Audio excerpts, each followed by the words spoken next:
Buenas tardes y antes de nada, en nombre de la Federación Española de Diabetes, muchísimas gracias a todas las personas que están conectadas, que nos están siguiendo, para seguirnos en este evento que vamos a celebrar, que hemos titulado Primer Centenario del Descubrimiento de la Insulina. Vamos a analizar el pasado, el presente y el futuro. Se cumple ahora, lógicamente, 100 años de este descubrimiento y durante estos siguientes meses en la Federación vamos a hacer diferentes actos, eventos y el primero de ellos pues es precisamente este encuentro virtual en el que me gustaría dar las gracias y dar la bienvenida también a los tres ponentes que están con nosotros estrenándose, ¿no?, en esta iniciativa dentro de esta conmemoración. Por una parte está con nosotros José Antonio Saz, que es miembro de la Junta Directiva de la Federación Española de Diabetes y también presidente de la Federación de Asociaciones de Diabetes en Aragón. Bienvenido. También está con Buenas nosotros tardes. Emili Esteve, que es director del Departamento Técnico de Farmaindustria. Y luego, bienvenido, Emili. Y también está con nosotros Olga Espallardo. Ella es responsable de Relaciones Institucionales y de Acceso de Novo Nordisk. Ellos son, tenemos una representación de muchas de las empresas y que aprovecho para agradecerles que nos están apoyando en esta iniciativa. Celebrar 100 años, la verdad es que no todo el mundo puede decirlo y sí que me gustaría compartir con todos ustedes una pequeña imagen en la que queremos agradecer a todas las entidades y que lo puedan ver este apoyo, y que iremos contando a lo largo de los próximos meses en diferentes iniciativas con ellas. Vamos a dar paso ahora a un debate en el que a partir del cual esperemos que la gente que está siguiéndonos pues pueda surgir preguntas, puedan surgir dudas dirigidas lógicamente a los tres ponentes, pero sí que es verdad que antes vamos a lanzar nosotros una encuesta, una pregunta a todos ellos, y luego queremos conocer lo que sería el resultado al final de la misma. La encuesta está centrada, ¿no?, en el tema que nos toca, aunque no solamente en investigación y diabetes, sino solamente en tema de investigación. La cuestión es esta: ¿qué herramienta considera más relevante para impulsar la investigación? Hemos puesto tres respuestas. En principio estaría la colaboración entre entidades públicas y privadas, la participación de los pacientes y, por otra parte, pues la inversión de las administraciones públicas. Bueno, pues ahí la lanzamos, conoceremos lógicamente lo que es la respuesta al final, lo desvelaremos, pero ahora empezamos directamente pues al meollo del evento, ¿no? Estas preguntas con estos ponentes, que agradecemos de nuevo el que estén con nosotros.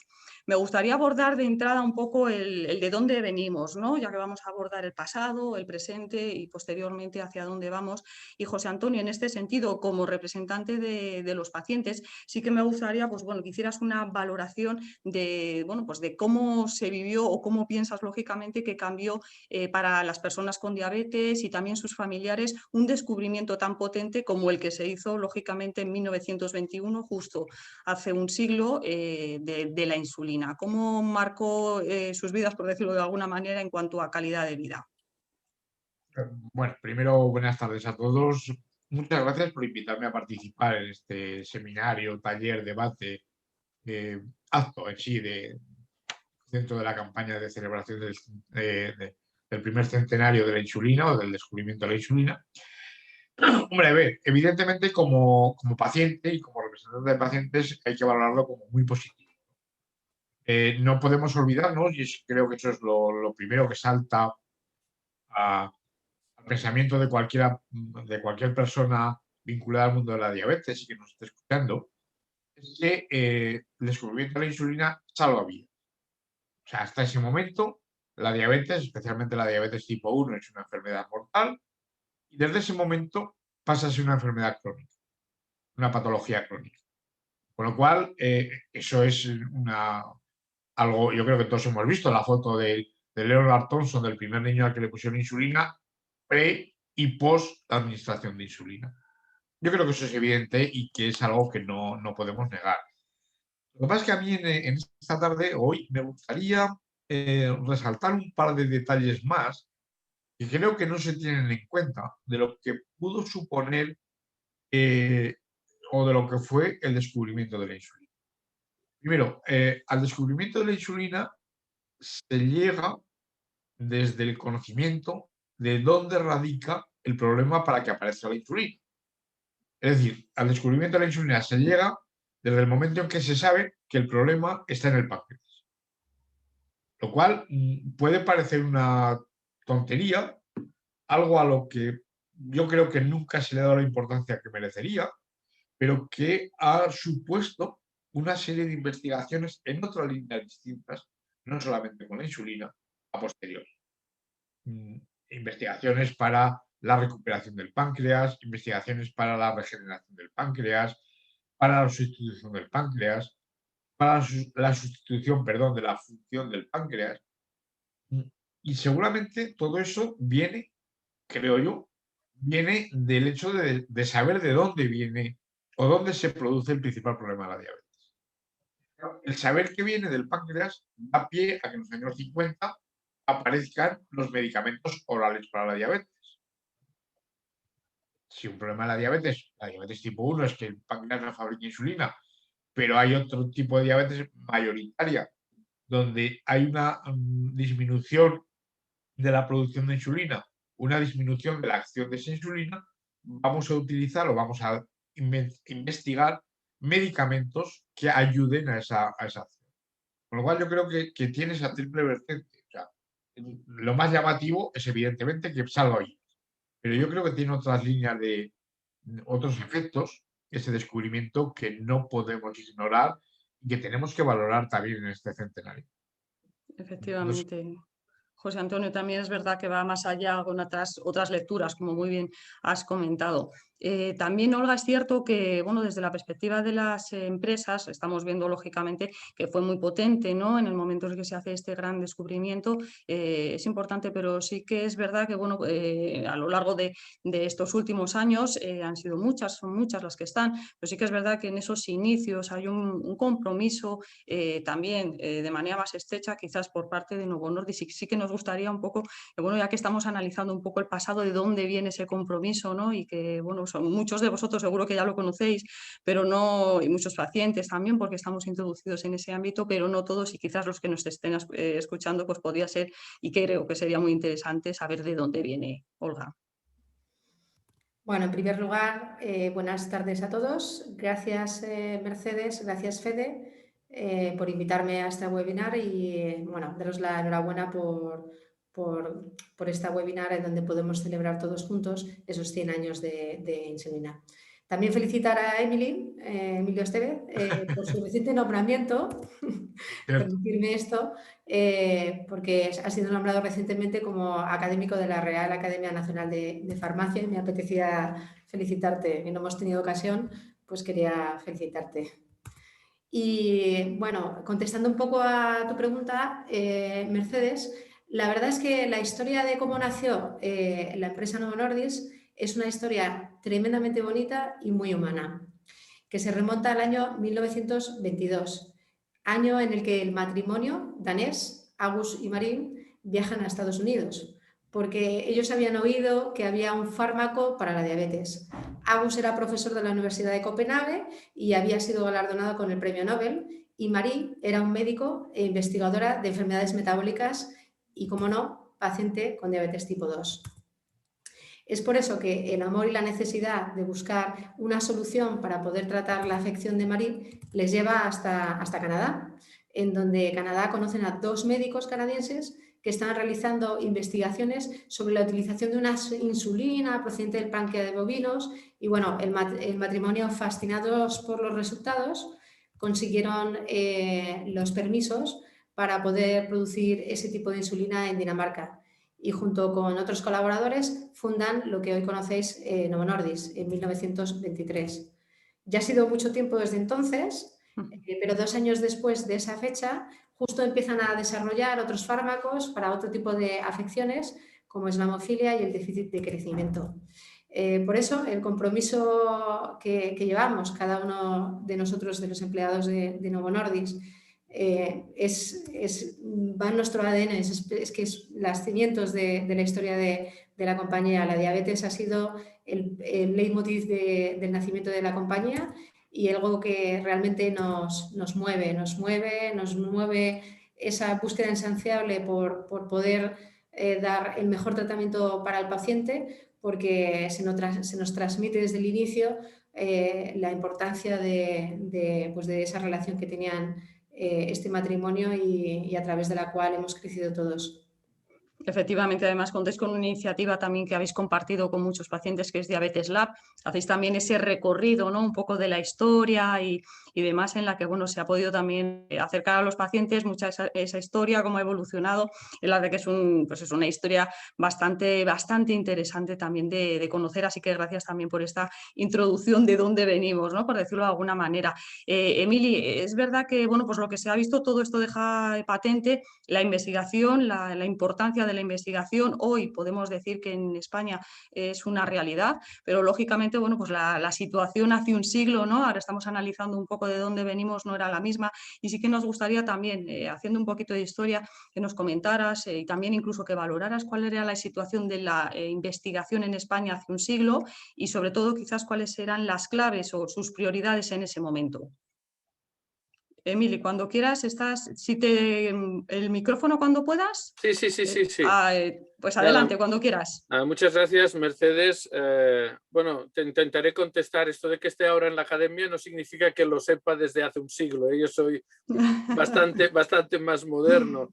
Bueno, en primer lugar, también quería agradecer, pues no sé, que hayáis contado con Farmaindustria aquí. Sobre todo que hayáis traído a Olga, porque, bueno, quien sabe de medicamentos para la diabetes es Novo Nordisk y es ella, y yo pues soy más generalista. O sea que si hay alguna pregunta delicada, ya se la pasaremos a Olga para que la conteste. Por supuesto. Bueno, entonces, desde un punto de vista más general, ya tratando de contestar a lo que dices, pues yo no sabía cómo plantear qué es lo que había pasado antes. Y entonces lo que he hecho es pues irme a ver cómo iban los premios Nobel del siglo pasado. Y he mirado cómo iban los premios Nobel. Hace un rato Olga nos ha contado uno de ellos, ¿no? Y lo que he podido ver claramente es que Europa, bueno, pues era el centro de la investigación mundial, mucho más que Estados Unidos, sobre todo en los primeros años. Es decir, hace 100 años nosotros en Europa estábamos en el centro de todo lo que era la investigación. España, pues no, España no lo era. La verdad es que nosotros en España en medicina tenemos 2 premios Nobel, Santiago Ramón y Cajal y Severo Ochoa, pero, por ejemplo, el Reino Unido tiene 19 premios Nobel en este mismo tramo, ¿no? O Alemania tiene 12, etcétera, etcétera. Entonces aquí la investigación que había en nuestro país era una investigación personalista de, bueno, pues gente muy brillante, pero más o menos aislada. Incluso Severo Ochoa el premio Nobel lo obtuvo en Estados Unidos. Y mientras que, bueno, pues en otros países esa investigación realmente en el ámbito de los medicamentos pues se producía con más debilidad. Esto ha cambiado, ¿eh? Ahora en estos momentos Europa no es la pionera lamentablemente, bueno, no sé si lamentablemente, pero en las circunstancias es que es Estados Unidos, pero si vamos a ver España y luego lo comentaremos, nosotros sí que estamos bastante mejor que esos 2 premios Nobel de hace un siglo. Ahora en estos momentos nuestra situación en investigación es francamente buena. Hemos subido muchísimos enteros, pero como me has preguntado por el siglo pasado, pues yo creo que en el siglo pasado la investigación en Europa era importante, en algunos países más que en otros, como en Alemania, en Francia, en el Reino Unido, incluso en Italia. Nosotros no estábamos delante, en Dinamarca también, Suecia también. Y bueno, pues ahora esto está cambiando, yo creo que para bien, y que nos debemos de congratular, ¿no? Pero esto ya lo veremos un poquito más adelante. Efectivamente, nos has contextualizado muy bien y la verdad que has dejado ahí como un avance, nos has dejado ahí también expectantes de cara a la siguiente, bueno, pues en ronda de preguntas, ¿no? Hemos comentado ahora un poco de dónde venimos, ¿no? Y ahora sí que me gustaría abordar un poco la situación en la que nos encontramos ahora, ¿no? Analizando el tema del presente. José Antonio, por ejemplo, hemos estado viendo, ¿no? Que el tema de, bueno, pues cómo surge, cuál es la prioridad para los pacientes, un poco también la historia que ha comentado Olga y cómo estaba la situación de la investigación, ¿no? Hace un siglo, como ha comentado Emily, pero estos años, estas décadas han generado múltiples avances. Lógicamente, el objetivo era que llegara al paciente y sí que es verdad que desde la perspectiva de los representantes de los propios pacientes, ¿cuál considerarías él o los avances? Claro, porque a lo mejor elegir uno es muy complicado, que realmente podríamos decir, es que es complicada pregunta, ya ves, a José Antonio ya está, me la ha puesto pregunta muy complicada. El que ha marcado un antes y un después, el que tú consideras como representante de los pacientes y luego incluso, si puedes, si quieres, incluso luego como propio paciente, ¿no? Que a lo mejor tienes como dos opciones distintas. ¿Cuál podrías seleccionar o destacar? A ver, es complicado. Es complicado porque yo entiendo que en estos últimos años, en estos 20, digamos, de este siglo, 40 años, 50, ya no me voy a remitir a 100 años de historia, ha habido muchos. Desde el punto de vista general del colectivo de pacientes, yo creo que efectivamente no hay duda que el descubrimiento de la insulina fue un hito fundamental, ¿no? Que es lo que estamos celebrando. Pero yo creo que hay otra serie de hitos, si nos ceñimos al tema del tratamiento, como fue la aparición de los antidiabéticos orales o medicamentos orales para la diabetes tipo 2. Anteriormente, y hablamos de años 50 aproximadamente, años 60, tampoco hay que irnos tan atrás, o se trataba con insulina o no se trataba, porque en aquel momento no había insulina para todo el mundo. Con lo cual, era mucho más complicado y era mucho más frecuente las complicaciones tardías.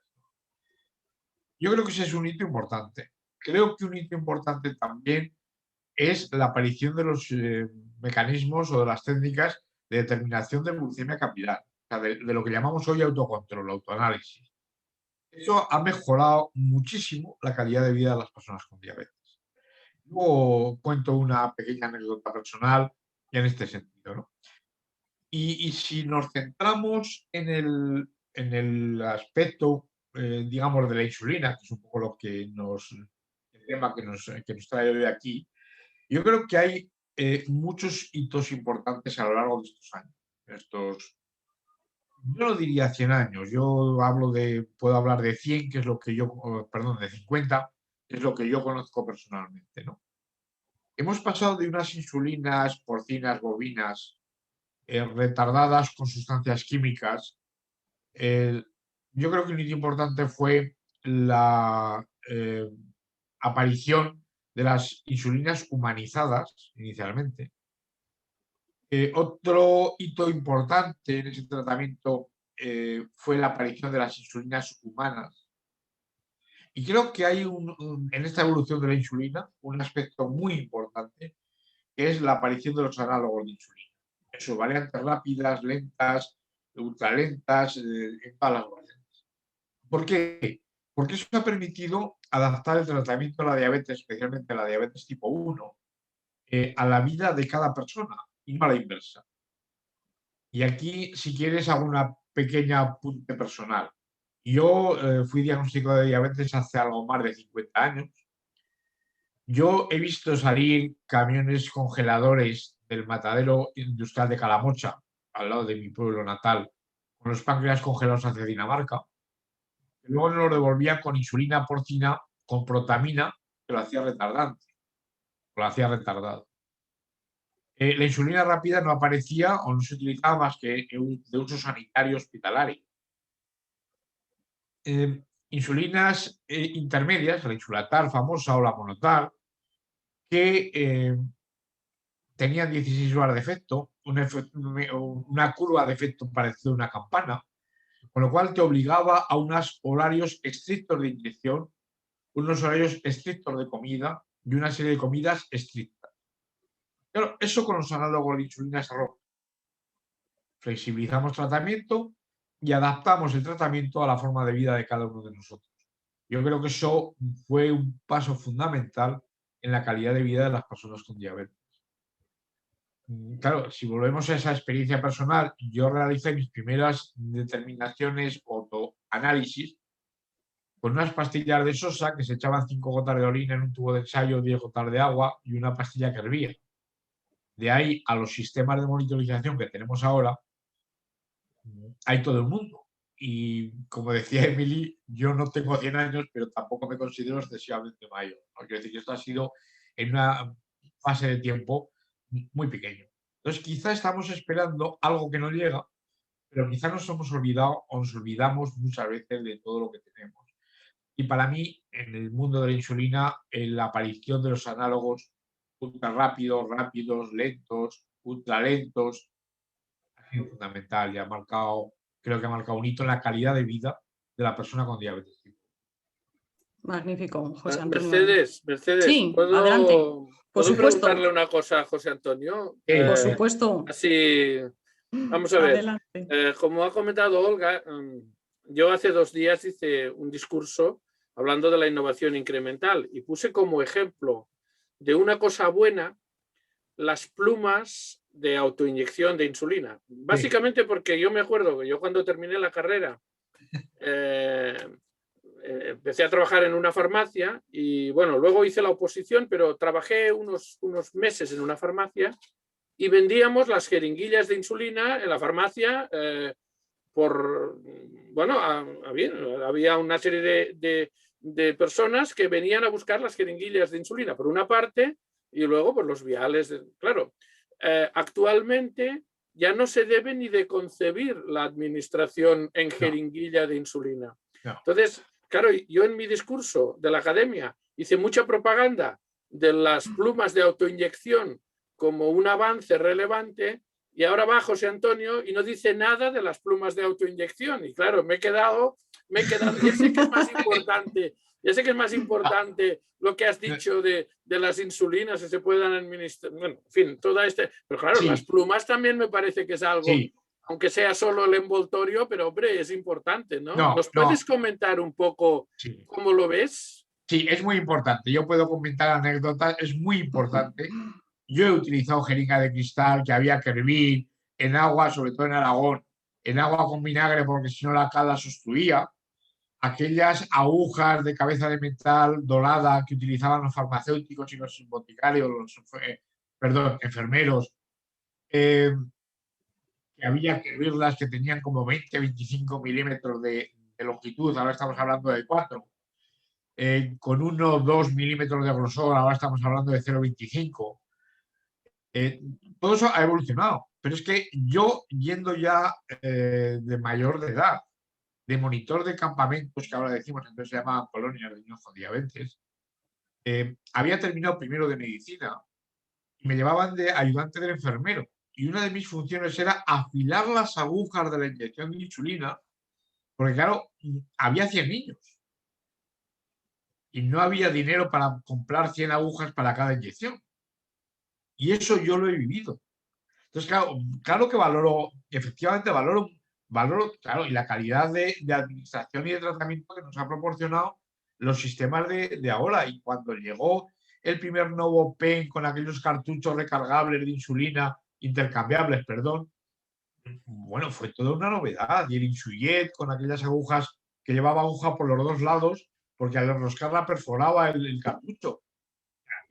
Yo guardo el Insujet por mi nombre que nos regalaron en un campamento. Quiero decir que todo eso ha sido una serie de evolución de 30 años a esta parte. Y no lo valoramos. Realmente yo creo que los pacientes no lo terminamos de valorar en la justa medida. O sea, que Emily puede estar tranquilo, que ha acertado en el discurso, o sea, sin ningún género de dudas.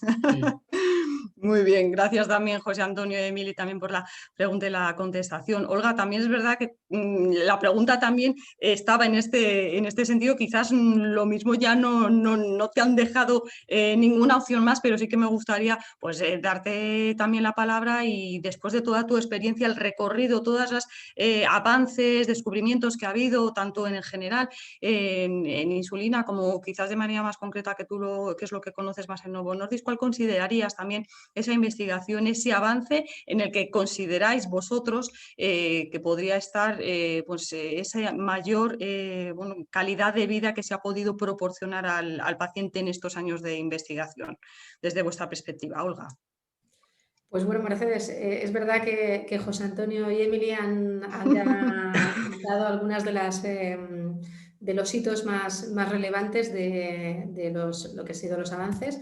Pero bueno, recordar que, y estoy con José Antonio, que no siempre valoramos todo el desarrollo que se ha hecho a lo largo de estos 100 años, desde que se empezaron a comercializar o empezaron a incorporar en nuestro arsenal terapéutico las insulinas, pero somos muy afortunados como sociedad porque en la diabetes pues hemos continuado muchas empresas desarrollando e investigando muchos productos para poder impactar cada vez más en lo que es la calidad de vida y la supervivencia, porque no nos olvidemos que si miramos hacia atrás, la supervivencia del paciente con diabetes se ha incrementado pues, sustancialmente, y esto hace que sea ya una patología crónica, pero es precisamente porque estamos impactando en lo que es la supervivencia. Seguimos, nosotros como compañía, ya sabéis, somos una compañía que nace por y para la diabetes, que continuaremos en la diabetes y que somos muy afortunados porque seguimos siendo pues, de las empresas que más investigan en el campo de la diabetes, y esto nos da el privilegio, porque es un privilegio, de poder incorporar o de poder ofrecer a los profesionales y a los pacientes casi un nuevo fármaco al año. Esto es algo que a día de hoy, y luego comentaremos el esfuerzo que lleva tanto la innovación incremental que había comentado Emily, como el desarrollo de moléculas. Hay mucho esfuerzo detrás. Yo destacaría innovaciones que para mí también han sido un poco en línea con José Antonio, hitos, las insulinas que no producen hipoglucemias. Esto es algo que realmente pues, da muchísima tranquilidad, sobre todo en periodos muy concretos del día, porque no es lo mismo una hipoglucemia pues por la mañana que una hipoglucemia mientras duermes. Entonces, yo creo que aquí hemos mejorado mucho. Sin duda, los análogos del GLP-1 inyectables de administración semanal, esto también ha sido un hito en lo que es en el campo de la investigación. ¿Y por qué? Porque nos retrasa lo que es, nos ayuda a controlar mejor la glicada, retrasa la insulinización, que se nos olvida también, que antes la insulinización era más temprana y con todo lo que conlleva. Y luego, se está viendo y cada vez sabemos más que tiene un impacto positivo sobre otros factores que van más allá de lo que es la glucemia, como es la pérdida del peso, el riesgo cardiovascular, y cómo estos dos factores o estas dos variables tan importantes de controlar está sin duda afectando muchísimo a retrasar y evitar las comorbilidades que normalmente van aparejadas con la diabetes, lo cual a nosotros también nos preocupa mucho. En el corto plazo, nosotros como compañía, en cuanto el Ministerio lo apruebe, podemos compartiros una primicia de ser la empresa privilegiada que podrá lanzar el primer GLP-1 de administración oral. Eso es una innovación el poder conseguir que una proteína, sintetizar una proteína para poder administrar por vía oral y que los pacientes y los profesionales tengan otra alternativa de vía de administración para los pacientes.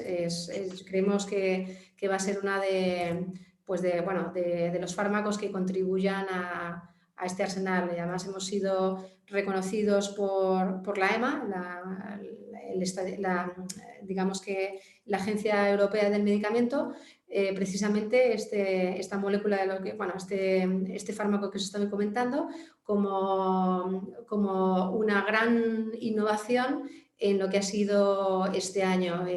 Somos de los pocos, de los 12 fármacos entre 157, si recuerdo bien, que han sido designados como lo mejor. Y otra primicia que os voy a compartir también cuando el Ministerio lo apruebe, eso que comentaba Emily, esa innovación incremental, y seremos también, tendremos el honor de lanzar esos agujas Smartpan, lo que son inteligentes, ¿no? Las que te ayudan a conectar lo que es el propio dispositivo con los sistemas informáticos. Entonces, bueno, yo creo que estamos que seguimos, que luchamos y que seguimos generando esa innovación. Y creo que también ha habido otras innovaciones que no vienen solo de nosotros. Creo que también todo lo que es las recientes innovaciones que nos ayudan a monitorizar la glicada de forma remota y continua, creo que también nos está ayudando a todos a conocer mejor cómo se comporta y hacer también modelos predictivos de cómo se comportará. Entonces yo creo que esto también nos está ayudando mucho a lo que es la gestión, la autogestión y lo que es en el futuro el cambiar totalmente el curso de lo que es la diabetes. Perfecto. Bueno, os estáis adelantando, ¿no?, un poco de hacia dónde vamos, que luego lo vamos a abordar también con más detalle. Luego también veo que ¿no?, nos habéis mojado, uno no me habéis elegido, pero bueno, está muy bien también porque de lo que se trata es de ver un poco este recorrido, ver también un poco hacia dónde, bueno, pues hacia dónde se está trabajando fundamentalmente, Emily, y de lo que también bueno, pues queda constancia de todo esto es el gran proceso inversor, investigador también que se ha producido durante estos años, y ya hablando del presente y luego también de manera más concreta y lo que también lógicamente es tu área, ¿no?, de experiencia, el tema de la investigación. Sí que nos gustaría saber en qué, ahora mismo como estábamos avanzando, en qué situación se encuentra España en cuanto a lo que sería el nivel de investigación, sobre todo qué peso específico tiene y si realmente consideras que tiene el reconocimiento o tiene el peso específico que se merece tanto a nivel nacional como a nivel internacional. Quizás incluso se nos reconoce en alguna ocasión más fuera que dentro. ¿En qué momento estamos, Emily?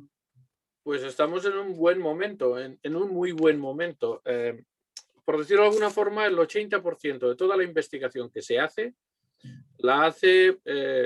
se hace por promoción de las compañías farmacéuticas. Hay otra parte, que es un 20% de investigación que también se hace pues, en los hospitales, en el ámbito público, etc. Pero, por decirlo de alguna manera, en términos ciclistas, el grueso del pelotón, el 80%, está bueno, pues, promovida por la industria farmacéutica. Y la pregunta es, ¿y qué hoy? ¿Y qué papel ocupa España en esa investigación? Bueno, hemos dicho ya que la investigación fundamentalmente en Europa se ha reducido y por lo tanto, pues esto es una cuestión, bueno, es más difícil hacer investigación en Europa que en otros sitios porque en Europa hay muchos países, muchas regulaciones y aunque se trata de que la regulación, por ejemplo, de la investigación clínica sea única y hay un reglamento europeo que así lo establece, pues ese reglamento europeo, aunque está publicado, todavía no es efectivo en la Unión Europea porque se necesita una base de datos para que los ensayos clínicos vayan todos allí, etc. Bien, ¿qué papel tiene España? Pues esto es bastante fácil de saber. Si a uno le pregunta a cada una de las compañías que están asociadas a farmaindustria, que son las compañías que hacen investigación, porque en farmaindustria no tenemos compañías de genéricos, solo tenemos compañías originales, ¿no? Pues unos te dicen que España está después de Estados Unidos en cuanto a ensayos clínicos. Otros te dicen que está el tercero después de Estados Unidos, a lo mejor, y yo qué sé, y Alemania o el Reino Unido, etcétera, etcétera.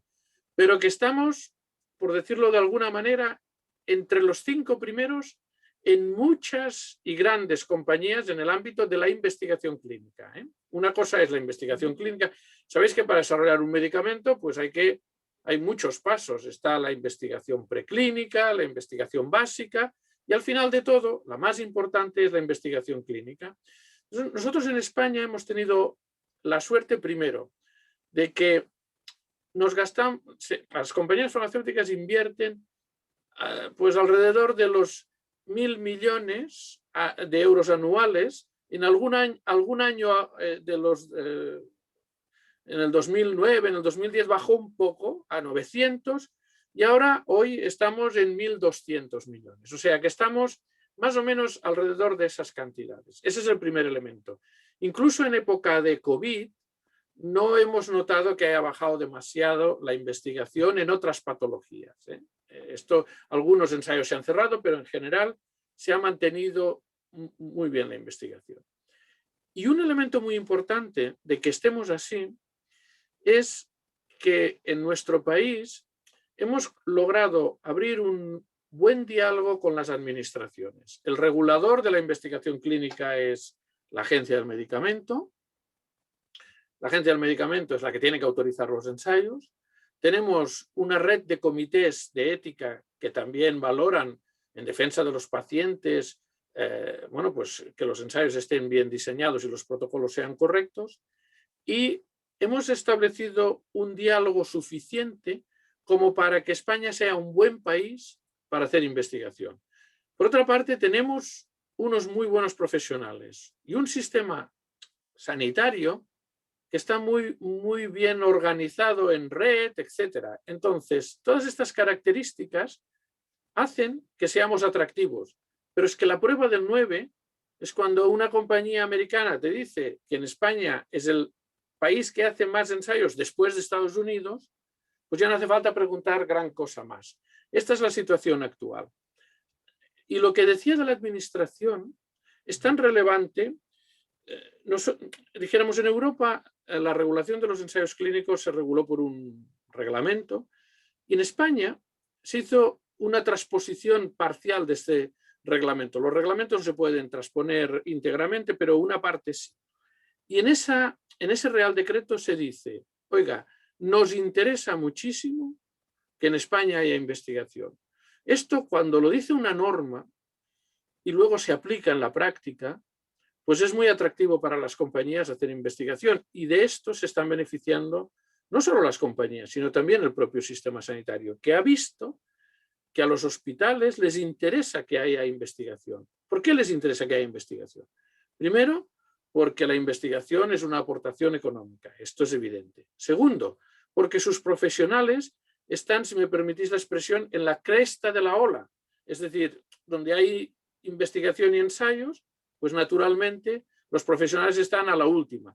Y tercera, porque los pacientes pueden tener más fácilmente acceso a las últimas novedades, los que están en los ensayos.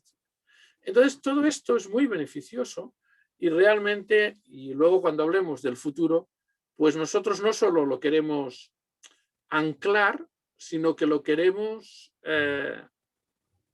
tratar de que aumente para los próximos años. Y no me vuelvas a preguntar, que me enrollo demasiado. No, pues hay otra ronda, no te preocupes, que habrá tiempo para más. Y es verdad que no se conoce tanto, ¿no? Los que estamos a lo mejor más sobre el terreno en este tipo de ámbitos sí que se conoce, pero claro, que sea el segundo por detrás de Estados Unidos, pues realmente es muy potente ese dato, y bueno, pues nos alegra que bueno, pues con este foro pueda también potenciarse y trasladarse esa información a la gente también que nos está siguiendo. Ya, como comenta bien Emily, vamos a pasar al tema del futuro, hacia dónde vamos, y sí que es verdad que luego vamos a intentar dejar un espacio para el tema de las preguntas que la gente ya nos está lanzando.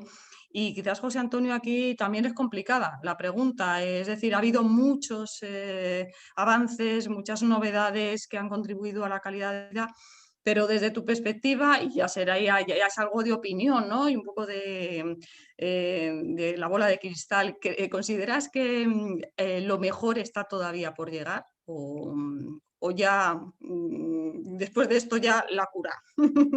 José Antonio. No, a ver, yo creo que está todavía por llegar. Soy optimista. Mi respuesta tajante sería sí.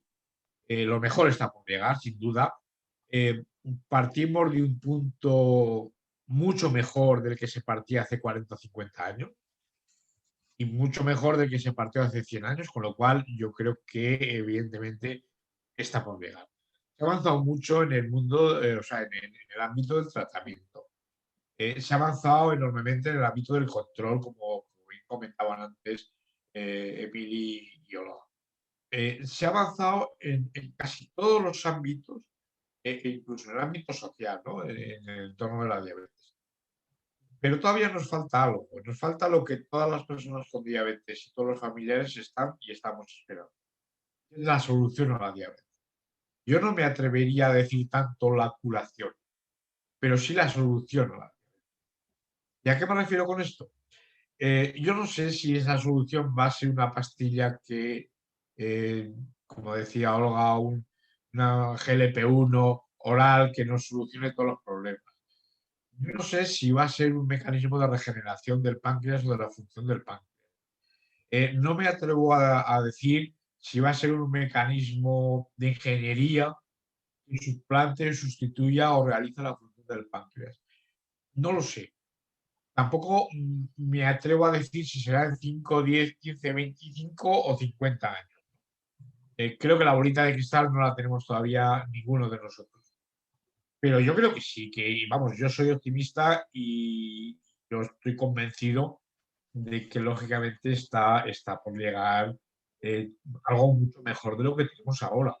Que, insisto, es muy bueno comparado con lo que teníamos hace 20 años. Perfecto. No 100, 20. Pero yo creo que está toda. Y que también, como decía Emilia ahora, creo, y como adelantaba Olga, creo que la velocidad a la que se van a producir esta serie de sucesos va a ser mucho más rápida de la que se han producido los eventos o los avances que ha habido hasta este momento. El entorno social, el entorno económico, el entorno de capacidad de investigación, yo creo que va a acelerar mucho. No me digáis cuánto, no me preguntéis cuánto porque no soy capaz de decirlo, pero yo creo que va a acelerar mucho esos avances. Pero sin ningún tipo de dudas, sin ninguna. Lo mejor está por llegar, sin duda ninguna. Magnífico.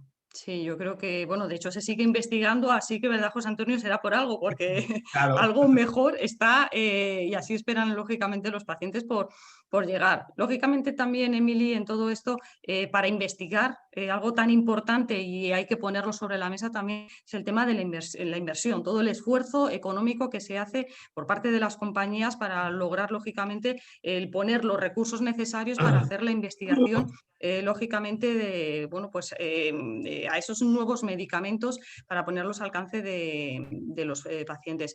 Sí que nos gustaría también, igual que has comentado un poco en qué situación, ¿no? Se encuentra España en cuanto a otros países, a nivel de otros países también, qué esfuerzo económico, qué cantidad económica en cuanto a investigación se hace ahora mismo en España, para que se pueda ver la gente también que nos está siguiendo ese esfuerzo que se hace por parte de, bueno, pues todas lo que sería en marca España, por decirlo de alguna manera, en investigación. Bueno, yo creo que ya es lo que he dicho antes. El dato que he dado antes de 1.210 millones de euros es lo que se ha invertido en investigación en nuestro país en medicamentos. Unos 700 de estos 1.200 son investigación clínica. La investigación clínica es la parte más cara de toda la investigación porque, en fin, es complicada, hay que hacerla más o menos, para que nos hagamos una idea, poco más de la mitad de la investigación se hace en centros sanitarios, etcétera, etcétera, mientras que otra se hace lo que nosotros llamamos intramuros, ¿no? Esto es, no sé si es mucho o poco, pero desde luego es un esfuerzo importante. Por decirlo de alguna manera, si miramos en España todo lo que se gasta en investigación, de cada 5 euros, 1 euro es de investigación en medicamentos. Los otros 4 son todo lo demás, aeroespacial, nuevas tecnologías, informática, etcétera, etcétera. Claro, la industria farmacéutica pesa en la economía un 2%, pero investiga un 20%. Entonces, ¿por qué? Porque es connatural. Es decir, las compañías farmacéuticas o sacan nuevos productos, o como decimos en catalán, malament, que significa mal asunto, porque realmente estamos constantemente evolucionando esta investigación. Y ya lo decía José Antonio, esto va más rápido cada vez. Ahora le dejaremos a Olga que nos explique las nuevas tecnologías si quiere, etcétera, pero en un mundo donde los teléfonos móviles y esta misma conversación que tenemos ahora, casi teletransportados el uno de un sitio, el otro del otro, pues eso se tiene que aplicar a los medicamentos. Es decir, yo creo claramente que dentro de 10 años, en algunas patologías, el seguimiento de la patología pues lo tendrá en tiempo real el paciente, el profesional sanitario, tendrá una alarma si se ha quedado corto o si se ha pasado, y bueno, pues en fin, todo esto será fenomenal. ¿Cuál es el problema de todo esto? Porque esto tiene un truco. El truco es cómo encajamos esta innovación, esta investigación, cómo la encajamos en el sistema sanitario para que no suponga un roto. ¿Cómo conseguimos que haya financiación de estos avances y una financiación adecuada? Esta es la dificultad y por lo tanto, bueno, pues esto va a requerir, en fin, mucha ingeniería, mucho debate y mucho diálogo con las administraciones, porque la investigación va a existir. Existirá, estará en España con mayor profusión o con menor, pero existirá. Esa es la buena noticia. Ahora, el riesgo, que tenemos que saber encajarla. Y ahí también el papel de los pacientes es muy importante, porque la aproximación que tiene un paciente no la tiene un teórico. Yo soy un teórico, mientras que José Antonio es un práctico. Me dice, oiga, yo creo que esto es lo que está bien o creo que es lo que está mal, porque lo he vivido en primera persona. Claro, entonces la administración y la industria tienen que hablar, pero es muy bueno que haya profesionales sanitarios y también pacientes, para que no sean dos que hablan desde dos teóricos, y también la aplicación práctica es muy, muy, muy, muy relevante. Y como van a venir todas estas nuevas tecnologías, más nos vale que busquemos la manera de adaptarlas en nuestro país. De encajarlo, perfecto, Emily. Sí que es verdad que he visto, pues eso, esa inversión que se está haciendo, todos esos, bueno, que hemos comentado a lo largo de estos minutos últimos, ¿no? De los avances de las investigaciones y hacia el futuro. También sí que me gustaría que pusieras negro sobre blanco, claro, hacer medicamentos, bueno, pues lleva un proceso, lógicamente, todos sabemos, bueno, pues se habla de ensayos clínicos, pero bajando al terreno es más desconocido, sobre todo cuánto tiempo, bueno, pues conlleva o lleva lo que sería desde que se comienza la investigación con una primera molécula hasta que ese producto está aprobado, está en el mercado y llega realmente al paciente. Y luego, sobre todo también, Olga, que expliques un poco el esfuerzo también de inversión que puede conllevar pues, bueno, pues el poder sacar un medicamento nuevo al mercado. Pues... Sí, adelante, cuando quieras. Olga. Olga, ¿Tú te sabes esto de lo que tarda el desarrollo de un medicamento? ¿A que sí? Sí, a nosotros, bueno, de media más o menos se tardan 10 años. No todo el mundo lo sabe. La sociedad no conoce bien todas las fases de desarrollo y menos ahora que parece que se ha desarrollado una vacuna en un año, pues puede dar o a interpretar que es un proceso sencillo, pero es un proceso que tarda bastante tiempo, 10 años de media, y luego es un proceso que además, por daros algún dato, una de cada 10.000 moléculas investigadas finalmente se pueden llegar a comercializar, a dar a los pacientes porque ha tenido éxito clínico. Es decir, que hay mucho desarrollo, pero también se queda mucho en el camino. Luego, evidentemente, ya os podéis imaginar esos costes. El coste de desarrollo de esa innovación o de esos fármacos es totalmente sostenida por inversión privada. Es decir, que no hay muy poca ayuda o financiación pública al desarrollo de esos fármacos. Solo por haceros una idea, nosotros tenemos 33 ensayos clínicos activos en España, ¿vale? Estoy hablando de España. Esto lo que supone una inversión de 22 millones de euros en España.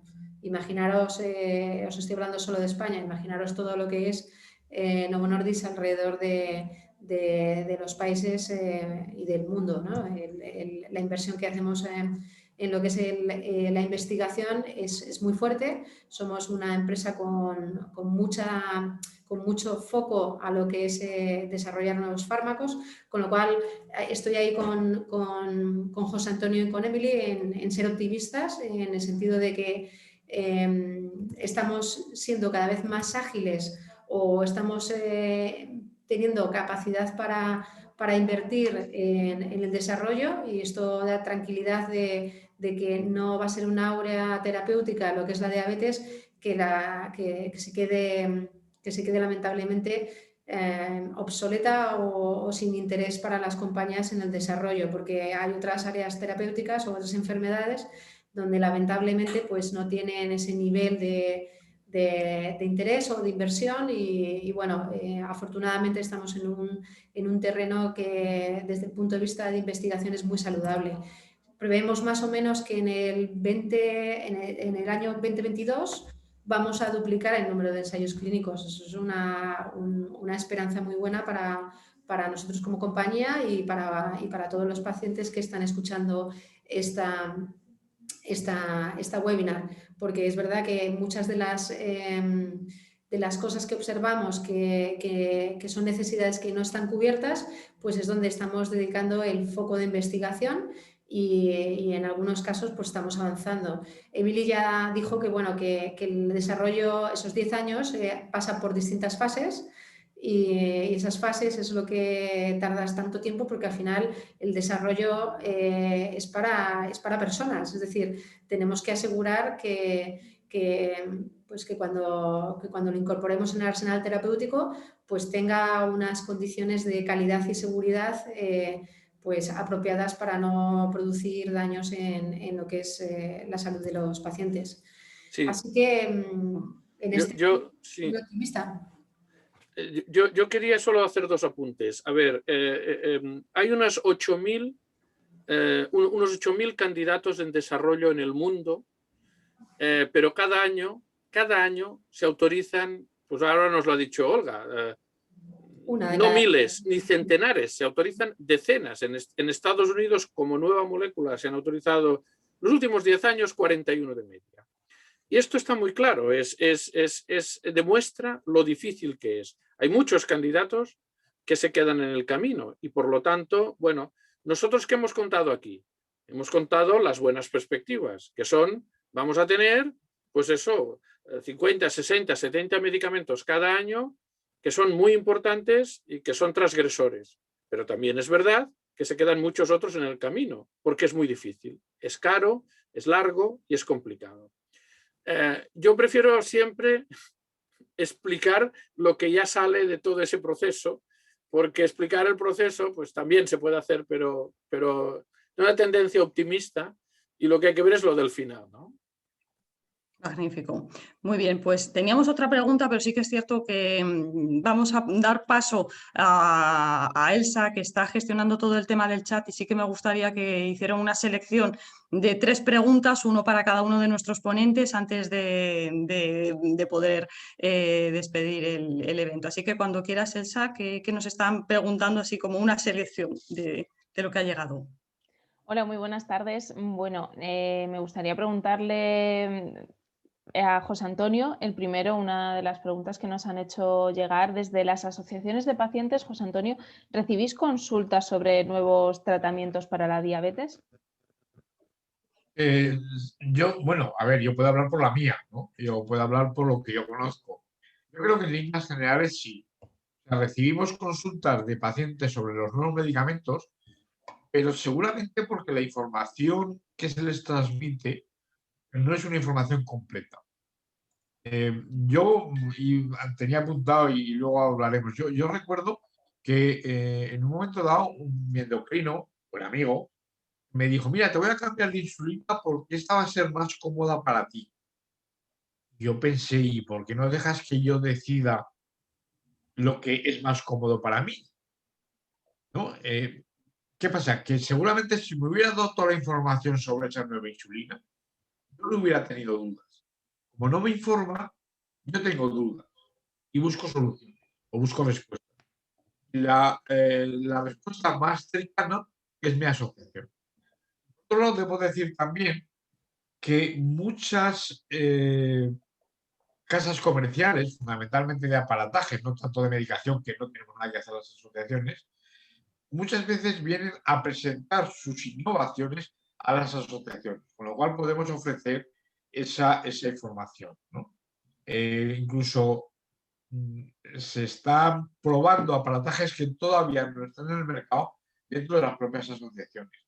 Entonces, la respuesta sería sí, pero es un sí por ambas partes, porque la persona con diabetes o la familia lo busca y porque a veces las casas comerciales no relacionadas o no vinculadas expresamente con medicamentos la ofrecen también para que nosotros la podamos ofrecer. No sé si esto pasa en todas las asociaciones, no lo sé. Pero yo entiendo que sí, que en la mayoría, en la inmensa mayoría, porque además las asociaciones nos preocupamos de estar informados y de estar a la última. Muchas gracias, José Antonio. Me Gracias. gustaría también preguntarle a Emily, la sociedad tiene la percepción de que no se invierte lo suficiente en investigación en España. Como bien has dicho, ¿cómo se trabaja desde Farmaindustria a nivel de comunicación y de difusión para aumentar este conocimiento? Bueno, pues nosotros tenemos, y está bien verlo, tenemos en la web un sistema interactivo que va moviéndose las cifras y vamos dando información de todo lo que se hace en nuestro país en el ámbito de la industria farmacéutica y de la investigación.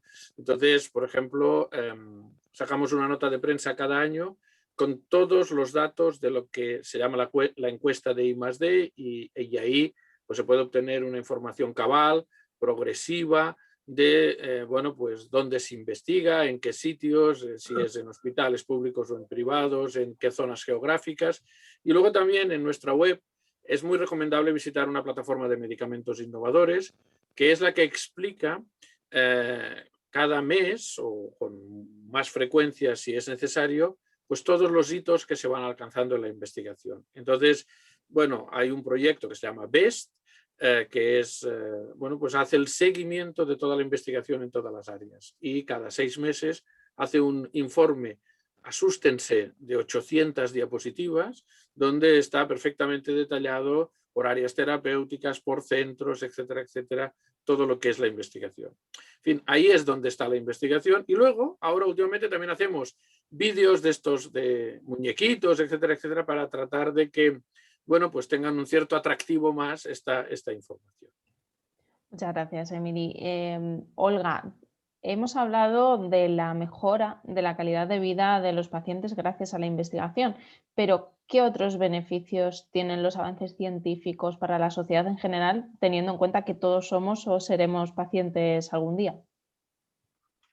Pues, a ver, a mí se me ocurren muchas cosas, Elsa, y entre ellos estoy pensando pues que cada vez estamos siendo capaces de entender mejor o de recolectar mejor lo que son los datos de vida real de los pacientes y en este sentido nos está ayudando mucho lo que es el desarrollo informático para poder desarrollar modelos predictivos que ayuden a los profesionales pues, en base a los resultados en salud que se están observando a sugerir determinados abordajes terapéuticos que les están proporcionando mejores resultados en calidad de vida o en resultados clínicos.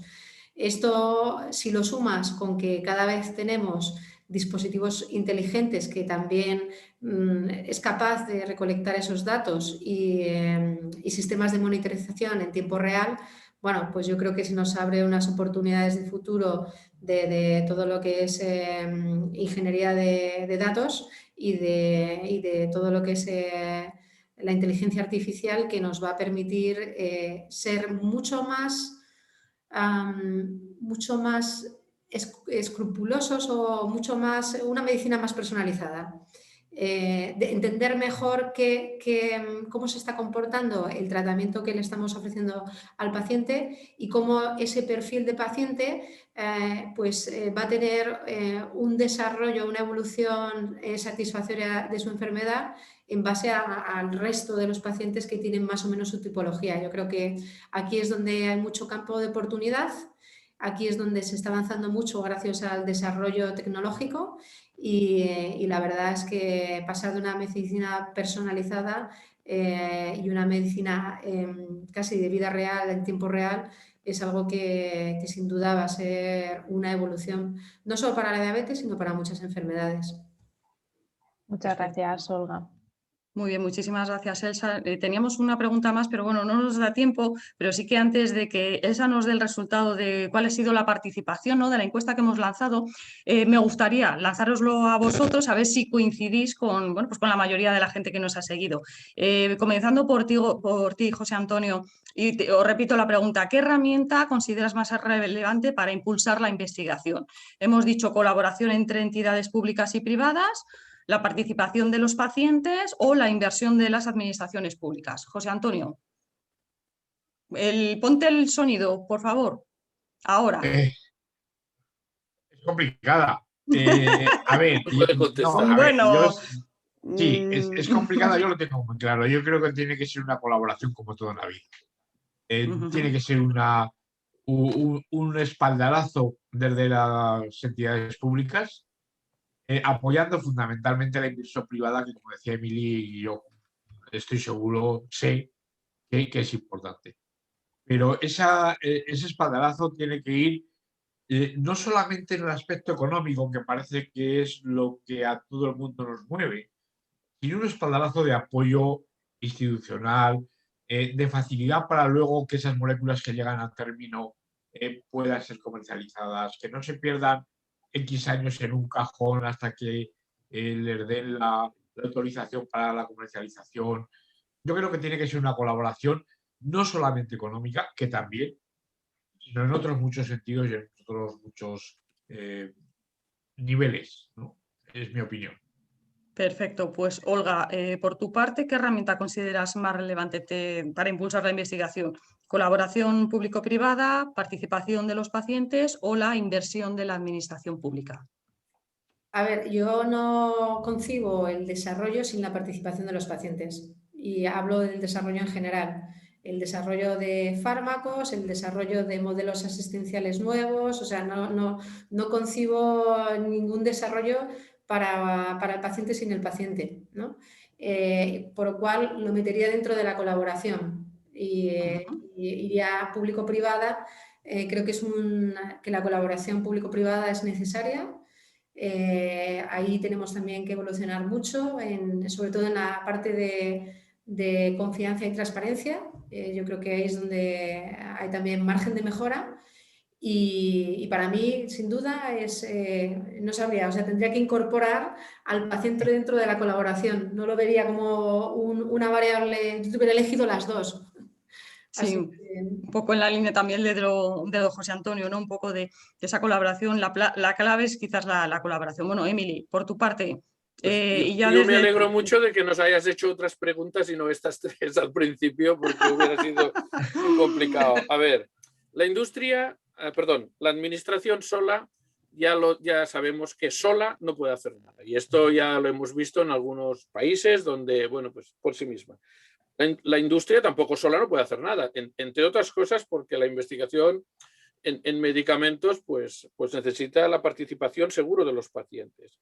Entonces, está claro que yo estoy de acuerdo con José Antonio de que es necesario que haya un entendimiento. Un entendimiento porque es que incluso a veces es que estamos de acuerdo la administración y nosotros, pero si no hablamos, pues esto también pasa en las relaciones de pareja o en las relaciones entre amigos, que a lo mejor los dos quieren ir a un sitio, pero como nadie lo termina de decir, al final no se va. Bueno, pues aquí lo que tenemos que hacer es que cada uno cuente sus preocupaciones, pero esa colaboración es determinante. Si no hay colaboración, lo que sí hemos visto es que unilateralmente no se puede hacer nada cada uno de los colectivos. Así que, en fin, está muy bien la pregunta y a ver qué han dicho nuestros... Muy bien, pues ahora lo desvelamos. Muchísimas gracias también, Emily. Elsa, pues adelante, vamos a ver si está en sintonía con nuestros ponentes o cuando quieras. Bueno, los participantes han votado con un 43% la colaboración entre entidades públicas y privadas como la herramienta que consideran más relevante para impulsar la investigación, con un 37% la investigación de las administraciones públicas y, por último, con un 20% la participación de los pacientes. Bueno, pues nada, ahí queda. No, hubiera dado para mucho más. También disculparme porque teníamos pues una pregunta más, pero que hemos preferido también dar paso a las preguntas que nos hacían llegar por parte del público. Y sin más, de nuevo, gracias José Antonio, muchísimas gracias Olga, muchísimas gracias también Emily por acompañarnos hoy. Ha sido un tema realmente apasionante con el que estrenamos esta serie de año de celebración, ¿no?, del primer centenario del descubrimiento de la insulina. Y bueno, pues esperamos poder hacer muchos más y también contar en próximos eventos con todos vosotros. Muchísimas gracias y gracias también a todas las personas que nos han seguido. Muy buenas tardes. Gracias. Gracias. Adiós. Gracias a todos.